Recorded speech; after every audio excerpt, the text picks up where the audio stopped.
Alors nous avons rassemblé ici 3 sabres avec un sabre authentique, une copie et un sabre d'un autre corps proche du premier qui peut ressembler, qui peut tromper. Donc nous partons sur un sabre du corps des matelots de la garde impériale du Premier Empire. Donc c'est un régiment de marins à pied qui fait partie de la garde impériale de Napoléon Ier. On leur a fait un sabre avec une lame courbe, une poignée en laiton avec une encre gravée, et sur la lame, on marque leur appartenance à la garde impériale, encadrée de 2 encres.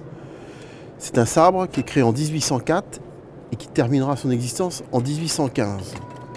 À partir de la fin de l'Empire et sous la Restauration, la gendarmerie des ports, ce qu'on appelle les marins des ports, vont avoir un sabre assez similaire, de forme un peu plus petite.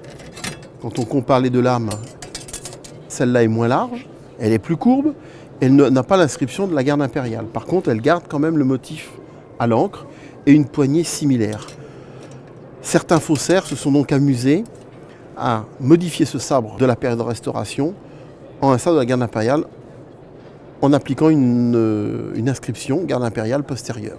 Si on a les deux l'un côté de l'autre, on voit assez facilement la différence de taille et de volume, mais si on ne les a pas l'un côté de l'autre, c'est déjà plus difficile. Enfin, on a ici un sabre qui est une reproduction moderne, faite au Pakistan, pour les personnes qui le week-end se regroupent en groupes de reconstitution et refont des batailles napoléoniennes. On voit que là, la lame est dans les proportions du premier. Alors bien sûr, il est neuf, il n'est pas patiné. On voit quelques variantes. L'encre est assez bien dessinée, mais on n'a pas tous les traits qui permettent de faire les ombres. Et au niveau de la gravure, le texte est un peu plus large et la gravure est un peu différente. Donc c'est comme ça qu'on peut voir que c'est faux. Et entre ces 2 sabres, on a aussi une variante au niveau du poinçon. Voici l'original, voici le faux. C'est le poinçon de Duc, le fourbisseur de ces sabres.